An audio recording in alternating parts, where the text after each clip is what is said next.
Al-jannatu tahta aqdamil ummahat. Surga itu diletakkan oleh Allah di telapak kaki ibu. Malah ibu dibuangnya, itu sama dengan membuang surga. Apapun alasannya Bapak Ibu, jangan sampai begitu.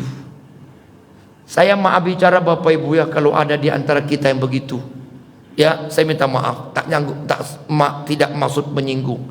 Saya sampai ke panti jompo tuh Pak, di Simpang 3 Marpoyan tuh ya, di Bodinsos itu, pas di sebelah rumah makan Nurdin. Saya sampai Pak, saya tengok orang tuh.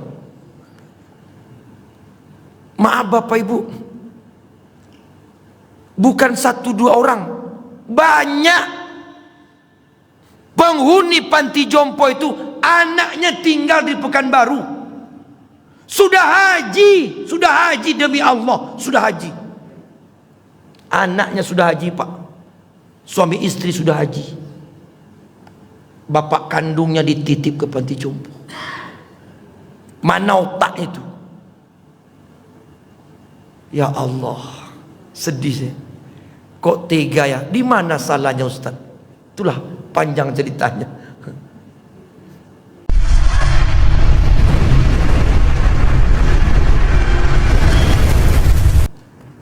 Bismillahirrahmanirrahim. Assalamualaikum warahmatullahi wabarakatuh.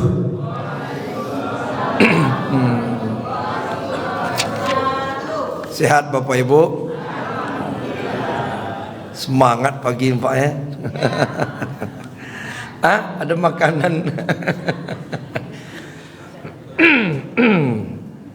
Alhamdulillah, alhamdulillahi rabbil alamin, wal aqibatu lil muttaqin, wassalatu wassalamu ala ashrafil anbiya'i wal mursalin, sayyidina wa nabiyyina wa maulana Muhammadin wa ala alihi wa ashabihi al-mujahidin at-tahirin.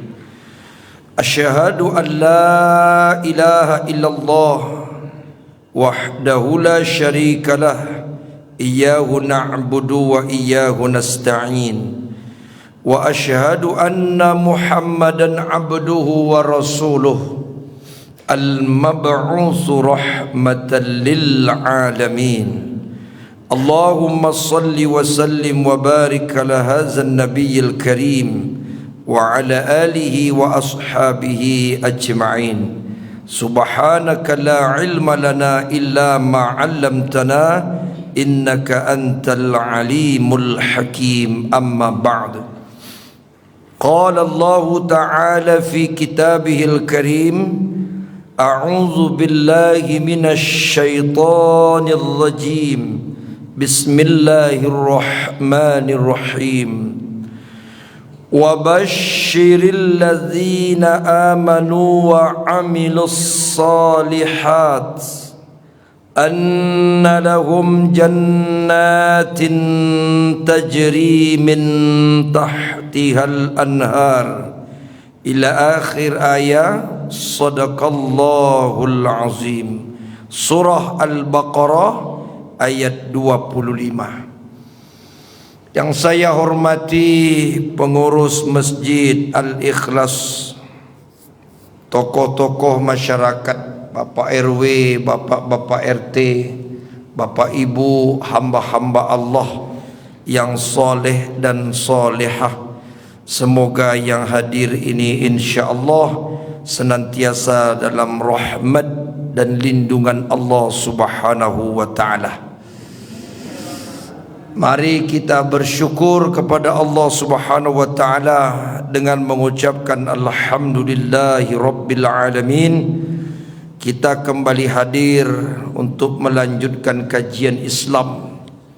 Khusus pagi Sabtu ini kita akan melanjutkan kajian hadis Rasulullah. Alhamdulillah, segala nikmat yang Allah berikan kepada kita, kita syukuri. Kemudian kita berselawat kepada Rasulullah sallallahu alaihi wasallam dengan mengucapkan Allahumma salli ala sayyidina wa nabiyyina Muhammad wa ala ali sayyidina Muhammad. Assalamu alayka ya Rasulullah. Bapak Ibu yang saya muliakan, pada bulan yang lalu kita sudah sampai tentang hadis dalam kitab Sahih Imam Muslim nomor 2230 dengan tema 3 golongan yang solatnya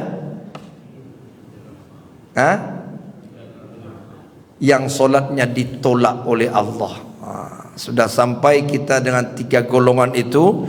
Subuh ini kita melanjutkan kitab hadis Bukhari yang diriwayatkan oleh Imam Bukhari dari Abu Hurairah radhiyallahu an, nomor hadis 3257, yaitu qala Rasulullah sallallahu alaihi wasallam fil jannati samaniyatu abwab.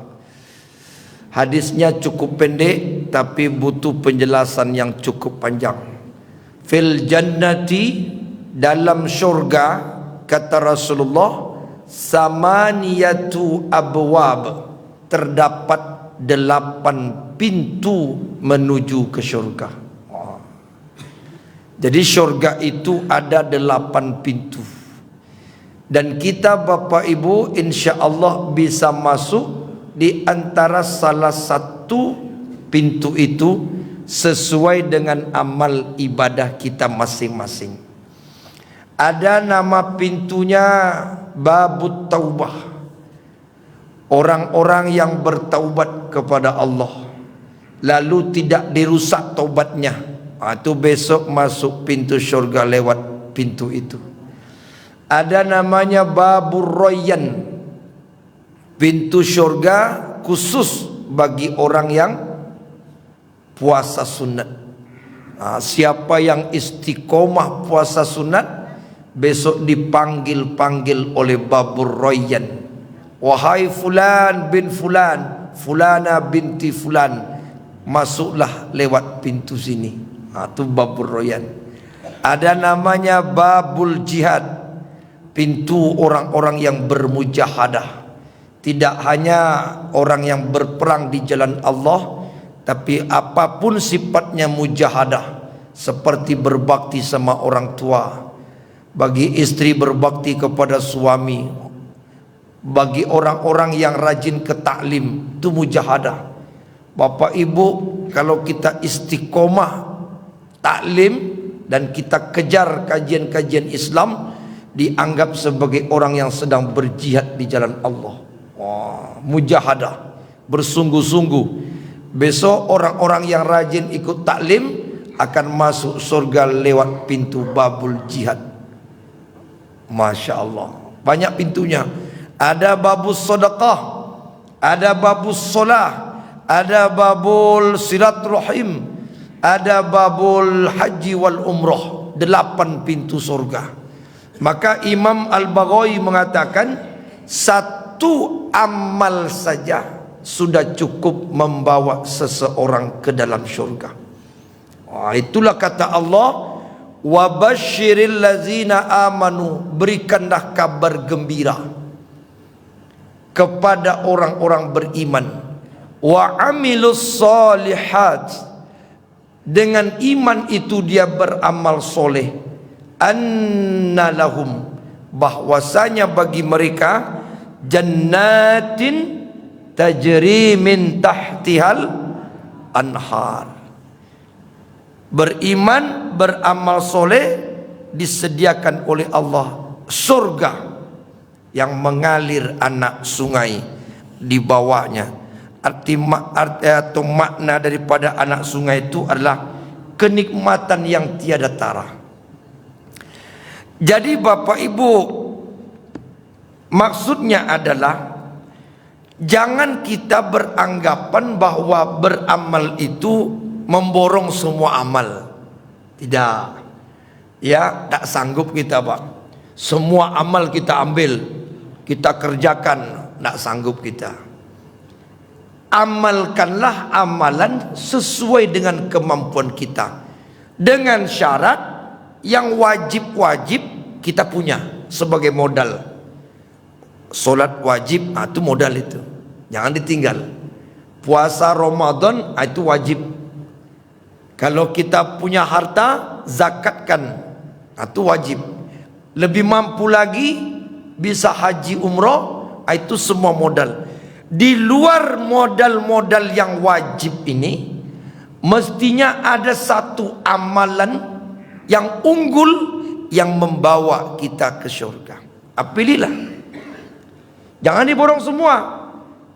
Kalau kita borong semua, nanti kita ribet dalam beramal. Umpamanya, Bapak Ibu harus hafal Quran 30 juz lengkap dengan tafsirnya. Bisa enggak? Enggak. Satu baru udah nyerah.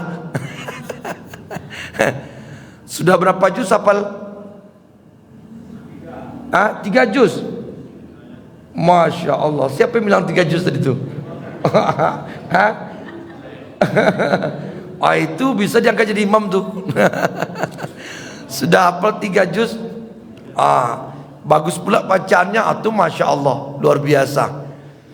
30 juz harus kita hafal. Yang sanggup silakan, dapat keistimewaan. Kalau tidak sanggup, cari amal lain.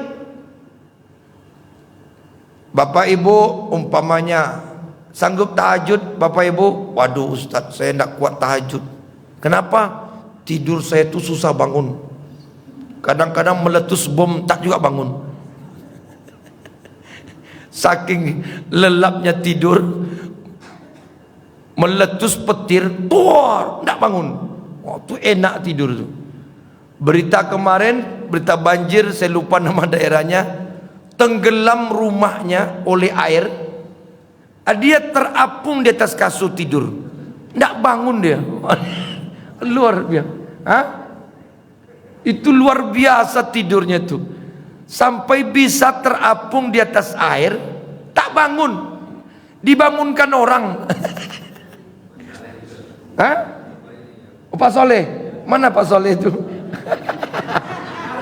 Oh bisa bangun. Namanya Pak Saleh. Orangnya soleh insya Allah. Jadi tidak mampu tahajud, ya tidak apa-apa, jangan kecil hati. Ada orang memang ya dia tak kuat tahajud, ya tak apa-apa, jangan kita celah dia tuh malas tahajud, tidak boleh. Mungkin dia punya amal lain. Bapak Ibu kuat baca Quran, amalkan. Waduh nggak bisa Ustaz, saya tuh kalau baca Quran bawaannya ngantuk aja. Asal baca auzubillah, ada nggak datang ngantuk. A'udzubillahi minasyaitonir rajim. Shadaqallahul azim. Tapi kalau baca media sosial, 5 jam dah ngantuk. Pas baca Quran ngantuk. Ada pula orang seperti itu. Ada enggak Bapak Ibu? Ada ya? Mana orangnya? Ya enggak apa-apa. Mungkin dia lemah di segi itu. Bapak Ibu bisa puasa sunat, istiqomah Senin Kamis, atau puasa Nabi Daud, atau puasa Yaumil Bid. Waduh, saya ini pemakan Ustaz. Pantang nampak makanan berbunyi perut saya Ustaz. Tidak kuat puasa. Tak apa-apa, jangan dicela. Mungkin dia lemah di segi puasa. Bapak Ibu kuat sedekah. Saya ada harta Ustaz. Sedekah, fokus sedekah. Cukup dengan satu sedekah itu saja disediakan pintu surga, namanya babus sedekah. Tapi istiqomah sedekah. Misalnya satu hari 2.000. Kalau tidak sanggup 2.000, ya 10.000. 10.000. Enggak. Tidak sanggup 10.000, ya mungkin 50.000 setiap hari kan. Tapi istiqomah. Nanti masuk pintu babus sedekah. Jadi macam-macam amal itu. Bapak Ibu tinggal pilih yang mana mampu, yang cocok dengan kita, yang bisa melakukan semua amal itu dengan sempurna. Hanya satu, yaitu role model, uswatun hasanah, contoh teladan, baginda Rasulullah sallallahu alaihi wasallam. Sahabat Nabi tidak bisa juga. Kalau kita baca sahabat Nabi tidak bisa. Oh, Abu Bakar yang ini mencontoh Rasulullah, tidak bisa. Bisanya mencopot-copot. Ada amal-amal unggul sahabat itu. Contoh, Ibnu Abbas radhiyallahu an, itu waktu masih anak-anak pernah didoakan Nabi. Doa Nabi itu Bapak Ibu, Allahumma faqihu fid din wa 'allimhu ta'wil. Itu boleh diamalkan. Itu doa Nabi kepada Ibnu Abbas. Kalau Bapak Ibu punya anak, punya cucu, baca doa itu, tiupkan ke ubun-ubunnya. Allahumma faqihu fid din wa 'allimhu ta'wil. Ya Allah, berikan dia pemahaman dalam beragama. Paham dia dengan Islam. Wa 'allimhu ta'wil, berikan dia kecerdasan otak, pintar dia dalam mentakwilkan, mentafsirkan Al-Quran.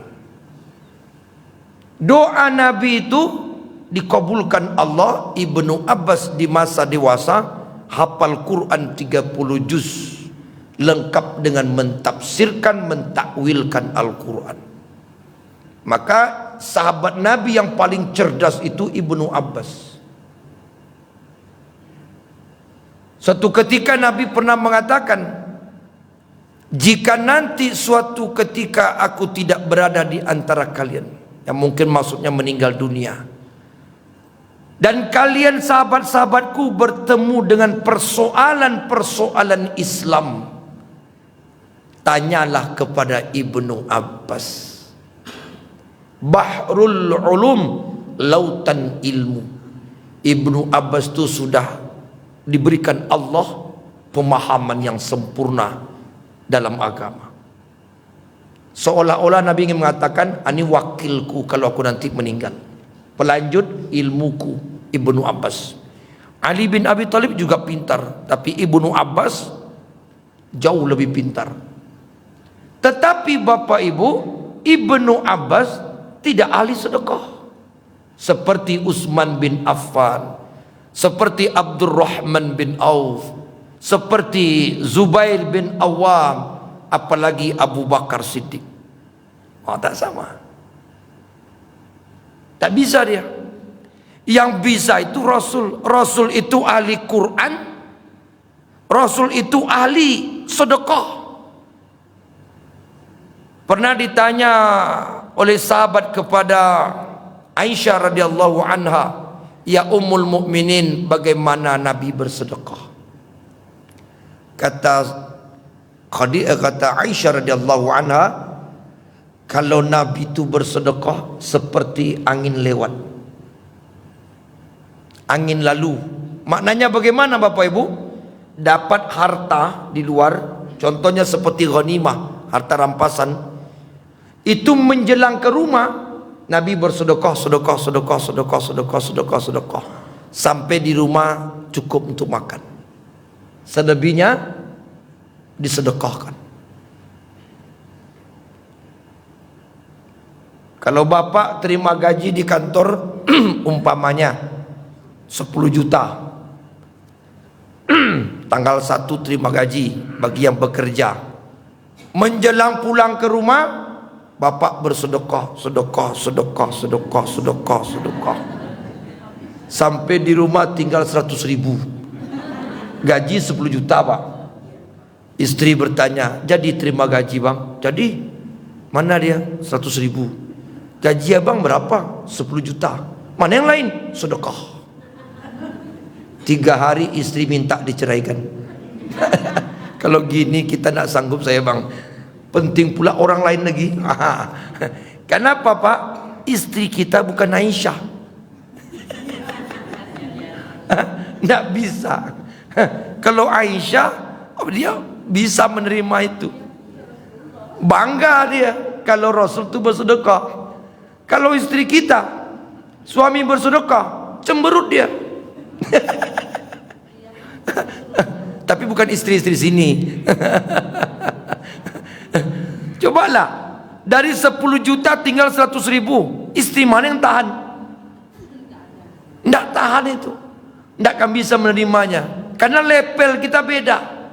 Level kita dengan level Nabi dan istrinya, oh itu jauh. Kita ini kelas awam. Rasul itu kelas khawas alal khawas. VVIP itu kelasnya, imannya. Itu sedekah Rasulullah. Kita mencontoh Nabi bukan mencontoh persis seperti Nabi. Nabi bersedekah, kita bersedekah.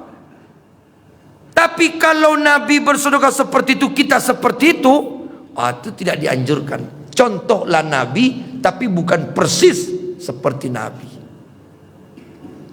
Nabi itu ahli puasa. Pulang dari pengajian subuh, setelah sholat subuh berjamaah, beliau menyampaikan ceramah sampai waktu suruh, pulang ke rumah. Sampai di rumah, ya Aisyah, adakah makanan untuk pagi ini? Kata Aisyah, tidak ada Rasulullah. Kalau begitu aku puasa. Itu Nabi. Coba suami ibu seperti itu.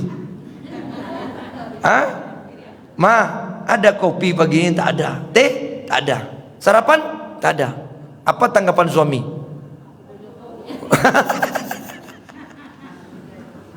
Kalau sempat suami ibu seperti Nabi, ada makanan ma? Tak ada, aku puasa. Mak. Kalau kata istri, kalau begitu tiap pagi aku tak buatkan sarapan, biar puasa terus suamiku. Tak bisa. Nabi puasa, kita puasa. Tapi bagaimana Nabi berpuasa? Pernah suatu ketika Nabi itu berpuasa menahan haus lapar, diikat perut beliau itu dengan batu supaya lambung semakin sempit dan tak terasa betul laparnya. Nabi sujud, Nabi rukuk, berbunyi-bunyi batu itu. Padahal itu presiden itu, pemimpin tertinggi di Arab Saudi, menahan haus dan lapar, mampu beliau. Itu puasa sunat, bukan puasa wajib. Puasa sunat itu. Itu puasanya Rasulullah. Rasul itu ahli tahajud. Bangun Aisyah, Nabi solat. Bangun Aisyah, Nabi solat. Sampai Aisyah heran bertanya, ya Rasul, kenapa begitu banyak solatmu Rasulullah? Bukankah engkau maksum? Maksum itu apa artinya Bapak Ibu? Nah, dosa yang lalu dan dosa yang akan datang dijamin ampunan Allah. Itu maksum. Kita tidak maksum. Nabi yang maksum saja dijamin dosanya tidak ada, diampunkan Allah, solatnya luar biasa. Begitu juga solatnya para sahabat, solatnya para ulama. Tak usah Nabi lah, ulama saja kita mungkin tak bisa mengikutinya. Saya yakin Bapak Ibu, ngikuti ulama mazhab saja, saya rasa kita tak mampu. Contoh salah satu imam mazhab, Imam Malik. Pernah mungkin saya kisahkan, Imam Malik itu solat sunat tahajud, dalam profil hidup beliau pernah saya baca, itu habis solat isya sampai ba'da isya selesai langsung tahajud. Tidak pakai tidur. Ada pula orang bilang tahajud itu harus tidur dulu. Tidak ada, tahajud itu waktunya. Wa minal laili fatahajjad bi nafilatan lak asa ayyab'asa rabbuka maqaman mahmuda. Sebagian malam gunakan untuk tahajud. Tak ada tidur dulu, tidak ada. Sempat tidur dulu tak bangun. Siapa yang jamin kita bangun? Ada orang tak tidur Bapak Ibu, malam tak pernah tidur dia, tidurnya pagi. Ada, karena kehidupan begitu. Sore sudah mulai mendorong gerobak. Sore itu sudah mulai mendorong gerobak. Malam sudah mulai membuat nasi goreng, mie goreng, macam-macam goreng. Pulangnya kapan itu? Subuh jam 4 baru pulang, kemas-kemas, sampai rumah orang dah azan. Kapan dia tahajud? Apakah mereka tak boleh tahajud? Tak pernah tidur? Belum lagi yang kerjanya sebagai engineer mesin, sip-sipnya ada sip malam sampai pagi, dia tak bisa tidur. Kalau tidur nanti meledak mesin, hancur perusahaan. Satpam yang tak boleh tidur, kerja di rumah orang, sendiri pula kerja di situ. Apa tak bisa tahajud? Karena tak tidur. Tahajud tidak ada hubungan dengan tidur. Tahajud itu hubungan dengan waktu sudah masuk. Imam Malik habis solat isya tahajud 2 rakaat selesai menjelang subuh. 2 rakaat selesai menjelang subuh. Rakaat pertama 15 juz, rakaat kedua 15 juz, 2 rakaat 30 juz. Nah, lihat telok ngikut Imam Malik saja, saya rasa kita nggak kuat, Pak. Tak usahlah ngapal, baca Quran lah sedang solat. Tamatkan 30 juz berdiri itu, sanggup tak? Kita tahajud 4 rakaat, kul inna atoina. Paling tinggi kul ya kafirun, itu pun salah-salah. Tak selesai-selesai lakum dinukum. Yang kita tiru bukan tahajudnya bukan cara tahajudnya Rasul, bukan tahajudnya sahabat, tahajudnya ulama. Mereka tahajud, kita tahajud. Nah, itu namanya mencontoh. Kalau persis menciplak, tidak bisa. Kelas beda. Kita bukan kelas sama mereka.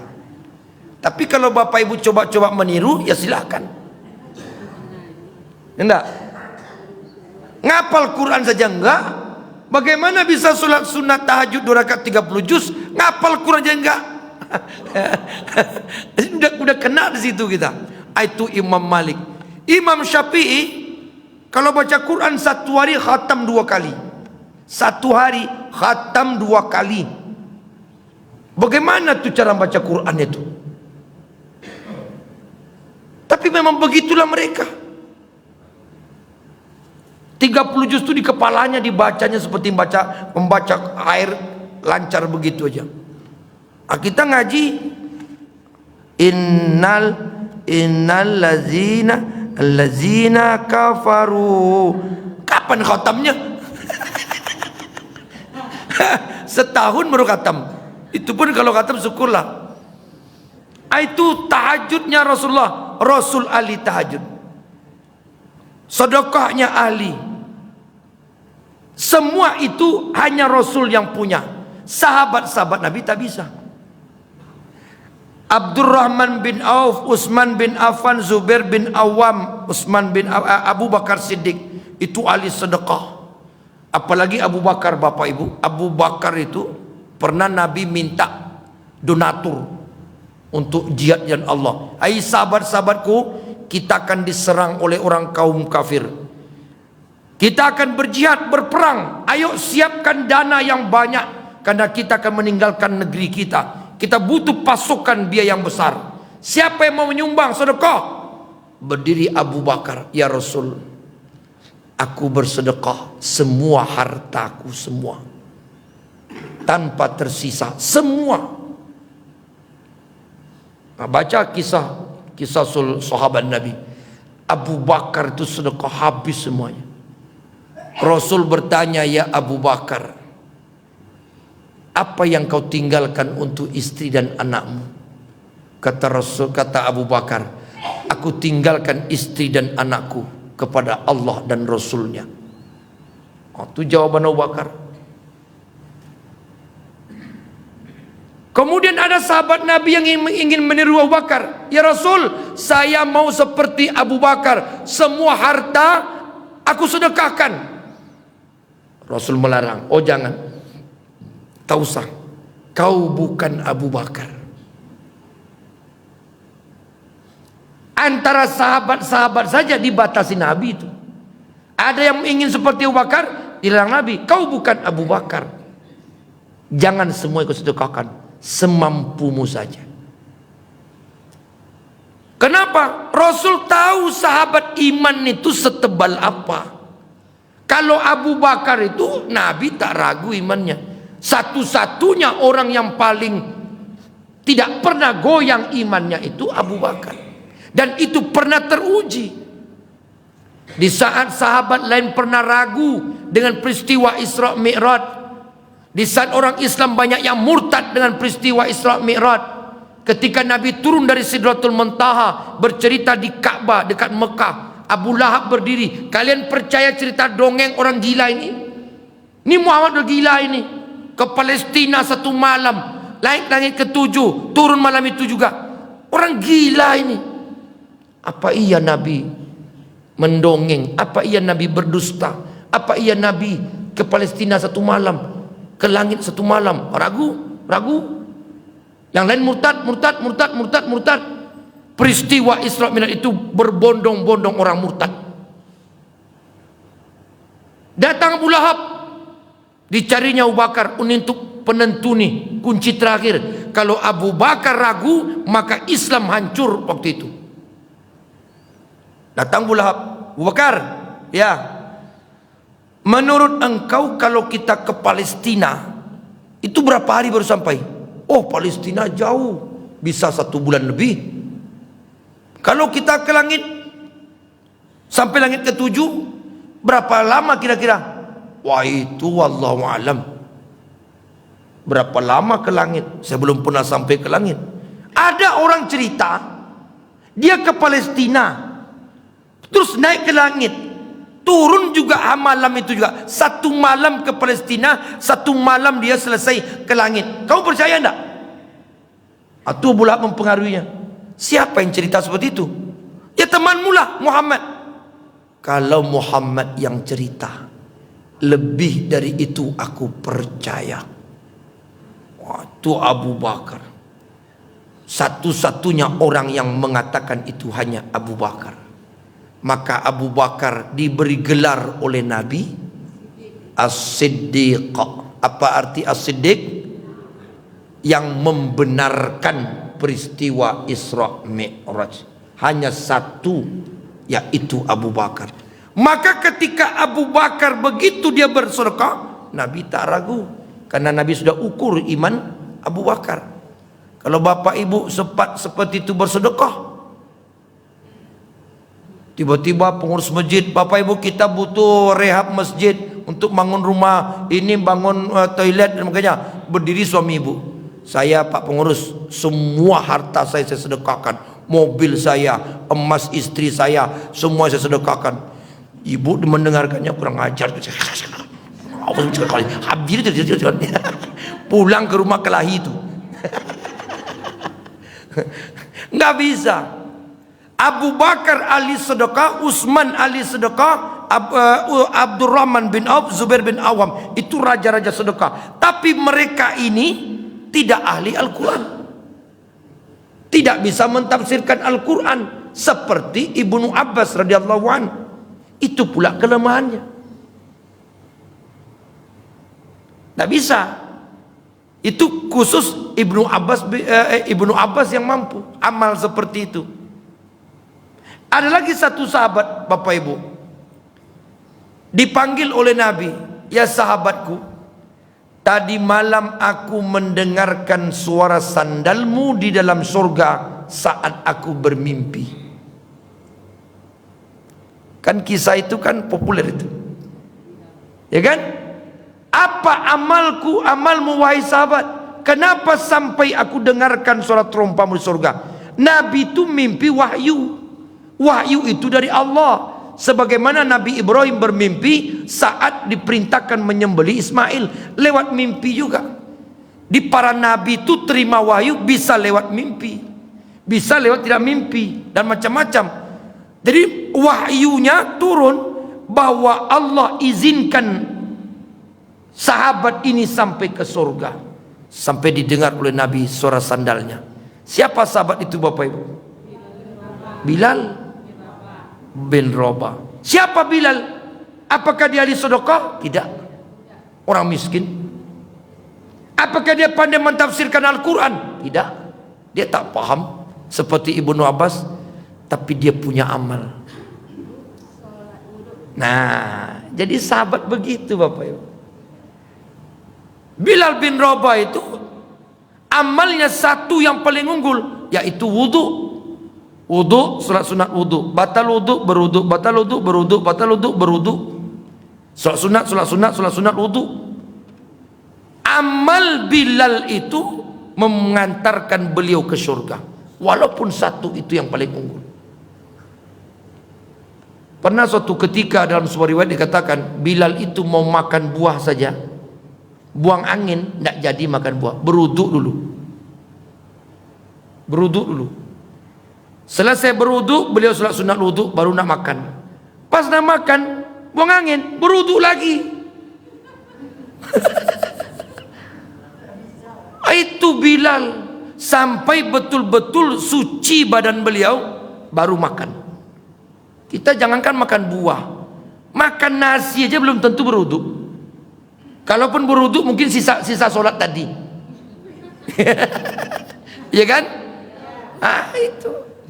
Tapi kalau Bapak Ibu mampu seperti Bilal, nanti insya Allah masuk surga bersama Bilal bin Rabah. Bertemulah dengan Bilal. Ini ahli-ahli wudhu, ahli-ahli sholat sunat wudhu. Nabi saja heran, apa amalmu Bilal sampai aku dengarkan suara sandalmu di surga? Aku sholat sunat wudhu Rasul, aku berwudhu sholat sunat wudhu. Itu amalan Bilal yang tak pernah dibuat Nabi. Kalau bahasa sekarang namanya bid'ah. Jadi Bilal itu berbuat bid'ah, karena bid'ah itulah beliau masuk surga. Karena tidak ada dari Nabi. Bilal itu beramal yang bukan bersumber dari Nabi, tapi kemudian diberikan hak paten oleh Nabi, namanya takririyah, disetujui oleh Nabi, menjadilah sunnah.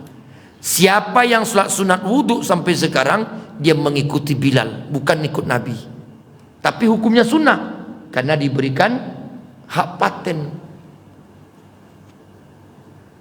Jadi banyak amal-amal bid'ah yang kita kerjakan bisa membawa kita ke surga, banyak. Satu lagi contoh, tidak pernah Nabi lakukan tapi sunnah kita lakukan. Apa itu? Puasa. Puasa apa? Tasu'a dan Asyura. Tidak pernah Nabi puasa Asyura. Tidak pernah Nabi puasa Tasu'ah, tidak pernah. Tapi kita puasa 10 Muharram kan, 9 Muharram untuk membedakan tasyabbuh dengan orang Yahudi. Pernah tidak Nabi Asyura? Tidak pernah. Kenapa? Keinginan Nabi yang tak tercapai. Nabi wafat sebelum datang bulan Muharram, Tasu'ah dan Asyura.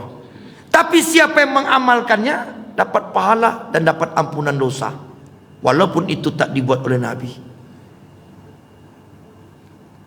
Satu lagi contoh, Al-Quran.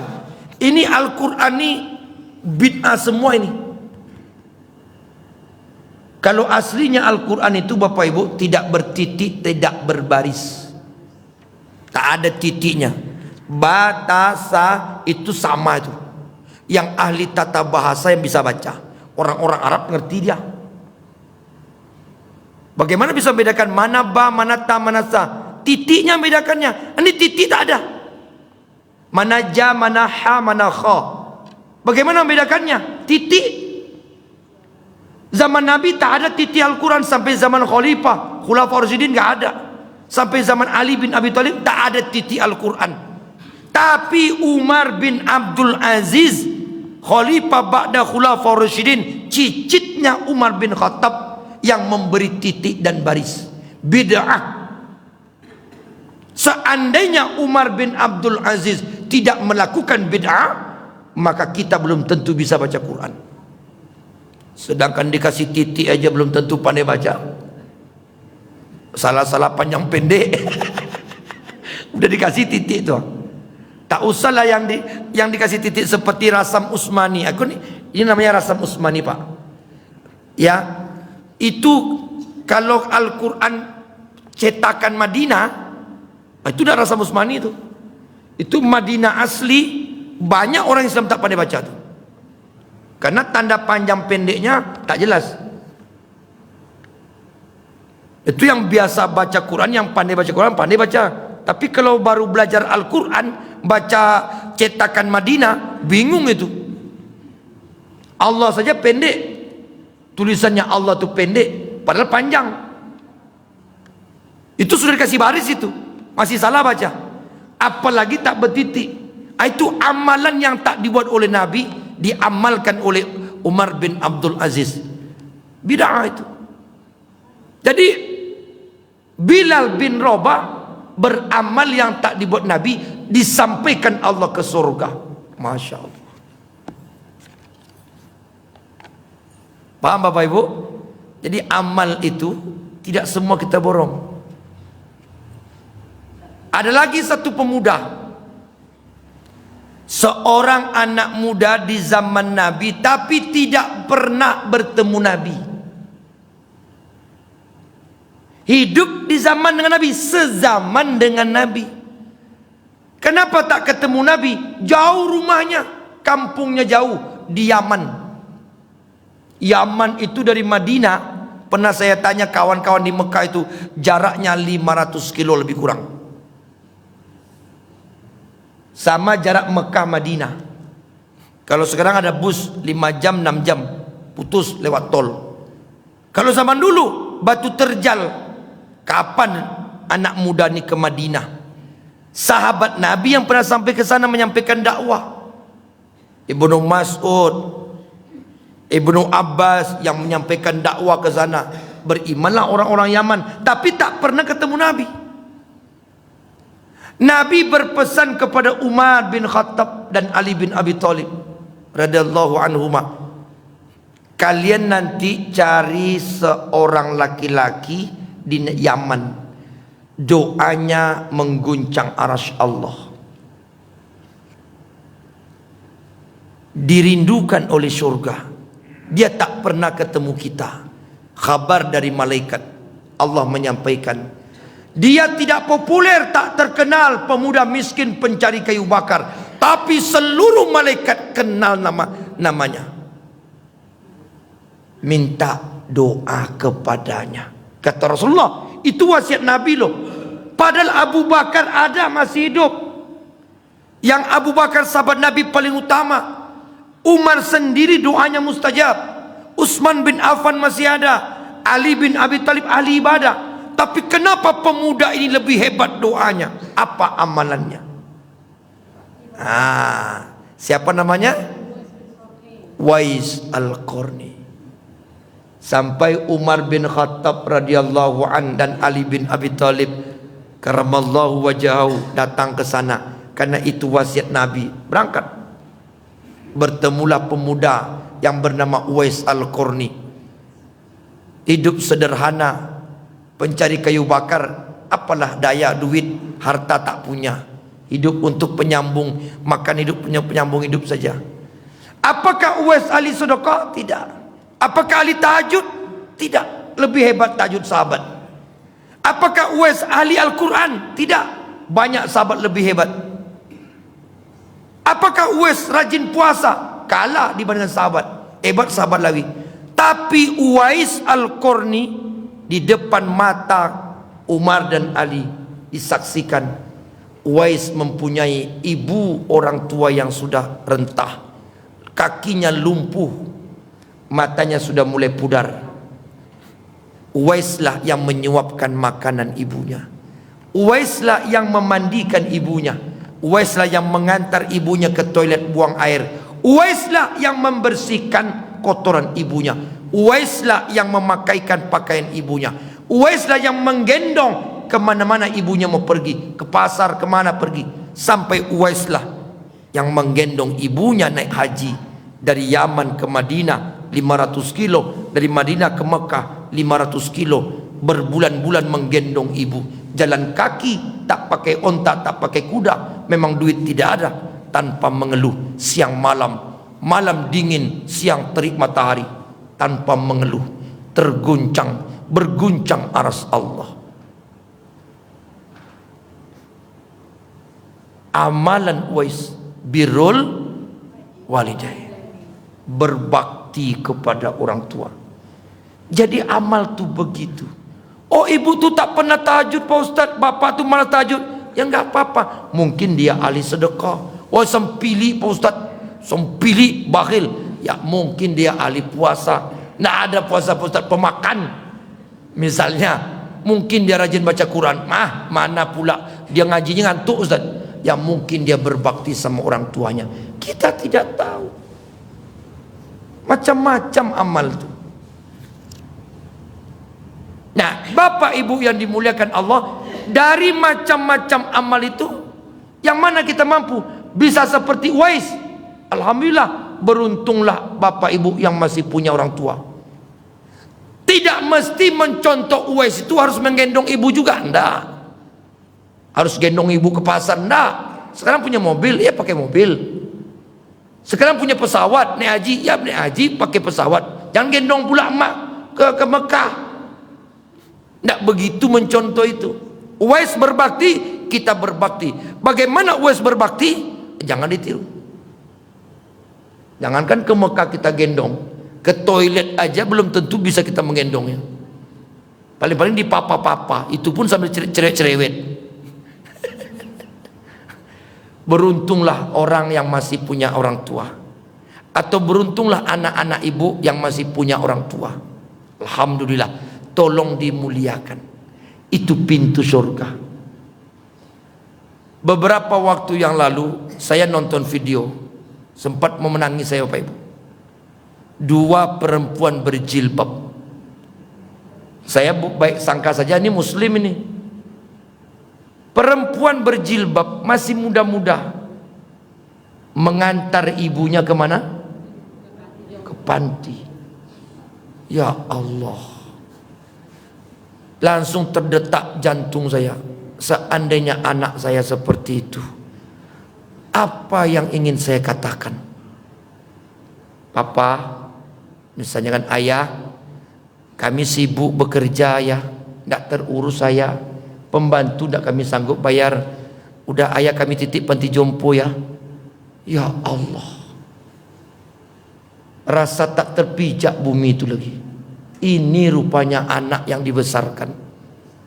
Emaknya diantar ke panti jompo, lalu ngomong sama pemilik panti jompo, nanti emakku kalau mati tak usah dikabari. Itu sama dengan membuang al-jannatu tahta aqdamil ummahat. Surga itu diletakkan oleh Allah di telapak kaki ibu, malah ibu dibuangnya. Itu sama dengan membuang surga. Apapun alasannya Bapak Ibu, jangan sampai begitu. Saya maaf bicara Bapak Ibu ya, kalau ada di antara kita yang begitu. Ya, saya minta maaf, tidak maksud menyinggung. Saya sampai ke panti jompo tuh Pak, di Simpang 3 Marpoyan tuh ya, di Bodinsos itu, pas di sebelah rumah makan Nudin. Saya sampai Pak, saya tengok orang tuh. Maaf Bapak Ibu, bukan 1-2 orang, banyak penghuni panti jompo itu anaknya tinggal di Pekanbaru. Sudah haji demi Allah, sudah haji. Anaknya sudah haji Pak, suami istri sudah haji, bapak kandungnya dititip ke panti jompo. Mana otak itu? Ya Allah, sedih saya. Kok tega ya? Di mana salahnya Ustaz? Itulah panjang ceritanya. Ada anaknya. Panti jompo itu dibuat oleh pemerintah. Kalau ada orang tua tak punya keluarga terlantar-lantur di jalan, tak ada yang melihara, atau ada dinas sosial yang memeliharanya. Itu solusi daripada terlantar di jalan, tak tahu entah kemana, mau makan apa, awak dah tua. Ada solusi dijaga oleh negara. Ini anak masih ada, sehat-sehat, kaya raya, tapi bapaknya dititip ke panti jompo, ibunya dititip panti jompo. Alasannya supaya punya kawan. Astagfirullah.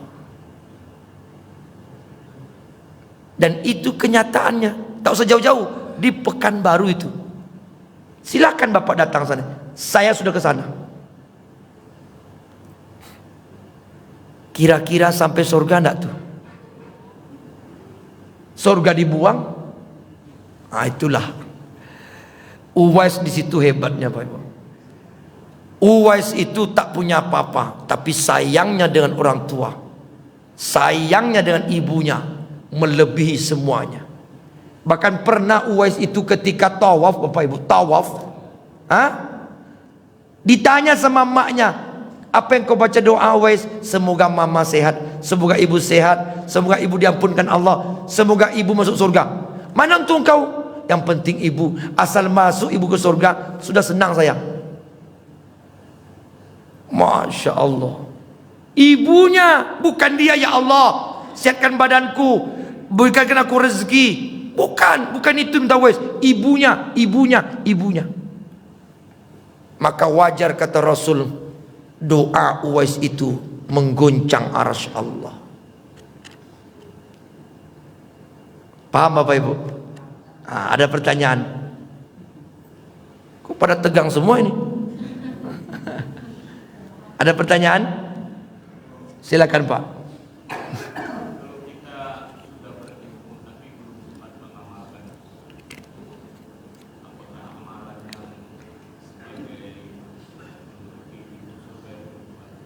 Baik. Belajar sudah, taklim sudah ikut, tapi belum diamalkan. Tergantung amal mana. Kalau amal wajib berdosa kita. Tapi kalau amal sunat tidak. Ya Pak ya, wajib. Tahu solat itu wajib, tidak solat kita, berdosa. Padahal kita sudah tahu, sudah berilmu, kita tinggalkan. Kabura maqtan indallahi an taqulu ma la taf'alun. Besar dosanya itu, ya Pak ya. Tapi kalau amalan sunnah tidak, dia dapat reward kalau diamalkan. Tak diamalkan dia tak berdosa. Itu sunat. Begitulah, wallahu alam. Ya, yang lain ada? Terakhir penutup. Ini termasuk yang amat penting. Beberapa hari yang lalu saya ceramah di masjid, majelis taklim ibu-ibu. Selesai ceramah ada ibu-ibu datang, Ustadz, saya minta maaf nih Ustadz. Kenapa Bu? Saya beberapa bulan ini tak bisa taklim Ustadz. Kenapa? Suami saya stroke Ustadz, sakit. Jadi di kursi roda dan kasur. Itulah, anak-anak sudah besar Ustadz, sudah berkeluarga, di luar kota semua. Kami berdua di rumah Ustadz. Itulah orang tua. Mungkin Bapak Ibu juga mengalami itu. Anak dah besar, pergi. Tinggallah suami istri di rumah. Balik modal. Waktu nikah berdua, sudah punya anak, sudah punya pergi, tinggal berdua lagi. Balik modal. Betul tak Pak? Tapi tugas kita sudah selesai. Syukur-syukur anak berbakti, syukur-syukur anak-anak soleh mendoakan kita, menolong orang tuanya. Alhamdulillah. Jadi tak bisa saya melepaskan suami saya Ustadz sendirian di rumah. Kami tak punya pembantu. Karena itu saya tak bisa taklim Ustadz. Kenapa ibu sekarang pergi masjid wirid? Anak saya cuti pulang liburan Ustadz. Besok kalau bekerja lagi tinggal kami lagi berdua. Ibu jangan sedih. Ibu berbakti kepada suami ikhlas karena Allah. Tak apa-apa. Ibu tahu, ibu berbakti sama suami, pintu surga sudah pasti. Bahkan istri itu Bapak Ibu, ya ibu-ibu ya terutama, kalau ada orang bersedekah dan ahli sedekah, dia akan masuk surga lewat babus sedekah. Kalau ada orang yang rajin puasa sunat, dia akan masuk pintu babur royan. Kalau ada orang yang rajin tahajud, dia akan masuk pintu babus solat. Tapi kalau ada istri yang berbakti kepada suaminya, maka 8 pintu surga untuknya. Pilih dia mau pintu mana. Masya Allah. Beruntunglah istri yang punya suami. Kalau ibu tak punya suami, cepat cari suami supaya dapat 8 pintu. Ya bu? Hah? Suami yang masih hidup. Jangan kaji keburukan suami, tidak boleh. Seburuk apapun suami, tak ada urusan ibu. Selama dia tidak memukul ibu, tidak KDRT, tidak zalim kepada ibu, tidak mencaci maki, tidak berbuat jahat kepada ibu, muliakan dia. Oh, tentang dia tak beribadah, dia tidak mau ke masjid, tidak ada urusan ibu. Urusan ibu berbakti jika ingin mengejar surga. Kan itu yang pernah saya ceritakan kemarin kan? Asia binti Muzahim. Siapa tuh? Istri Fir'aun. Tahu tidak dia Fir'aun itu zalim? Tahu. Tahu tidak Asia itu bawa Fir'aun itu penjahat besar? Tahu. Tahu tidak Asia itu bawa Fir'aun itu kafir? Tahu. Pernahkah Asia merubah Fir'aun? Tidak pernah. Pernahkah Asia minta Fir'aun tobat? Tidak pernah. Tak pernah duduk Asia dengan Fir'aun sedang makan umpamanya Bang Pir. Ya Bang Fir'aun. Kalau dibawa ke bahasa kita kan Fir'aun tuh Bang Pir. Kan kalau dipanggil Bang Aun kan tidak enak. Bang Aun kan tidak enak. Bang Pir. Ada yang manggil suami Bang Pir? Ada. Hah? Oh Firman. Ya kan? Wah Bang Pir, udahlah tobatlah, berhentilah berbuat zalim, berhentilah begini. Mari kita kembali pada Allah. Tidak pernah. Tidak urusan Aisyah. Urusan Asia berbakti kepada Fir'aun. Maka diangkat oleh Nabi Sayyidatun Nisa fil Jannah. Pemimpin wanita di dalam surga. 4 orang. Arba'atun. Fatimah, Khadijah, Maryam, Asia. Kenapa Asia dapat? Baktinya kepada suaminya, sejahat apapun. Jadi ibu jangan tanya, suami yang bagaimana Pak Ustaz? Suami yang masih hidup. Berbaktilah. Ibu bakti itu bukan supaya dimuliakan suami. Ibu bakti itu bukan supaya dihargai suami, bukan. Ibu berbakti agar 8 pintu surga terbuka untuk ibu. Itu yang dikejar. Kalau ibu berharap supaya suami berbuat baik, tidak dapat surga bu. Tidak ikhlas nanti kita. Ngapain dia tidak solat aja, biar aja dia makan sendiri, buang urus sendiri, pemalas, ke masjid tak mau. Tak dapat. Ya, disitulah ujian seorang istri. Suami begitu juga, yang pandai memuliakan istrinya, dia mendapatkan mujahadah, pintu surga mujahadah. Tapi istri lebih tinggi pak, 8 pintu untuk dia. Masya Allah. Paham bu? Pulanglah cari suami. Oh di sini. Nanti minta maaf di rumah ya. Jika pernah berbuat salah, peluk dari belakang. Oh my darling. Maafkan jika saya selama ini salah bertingkah, berkata dan sebagainya. Mohon dimaafkan, diikhlaskan. Bakti saya mungkin kurang, tolong saya dimaafkan. Selesai. Ya. Ya bu. Oke bu. Udah, jangan lupa ya. Minta maaf. Semakin rajinlah memuliakan suami dan masak yang enak-enak. Demikian, terima kasih, mohon maaf lahir batin. Itulah amal kita, kata Rasulullah, fil jannati samaniyatu abwab. Ada 8 pintu surga, dan beramallah sesuai dengan kemampuan kita masing-masing. Insyaallah ada satu amal cukup membawa kita ke surga. Subhanakallahumma bihamdika asyhadu an la ilaha illa anta astaghfiruka wa atubu ilaik. Wallahu a'lam bisawab. Berbanyak maaf. Wassalamualaikum warahmatullahi wabarakatuh.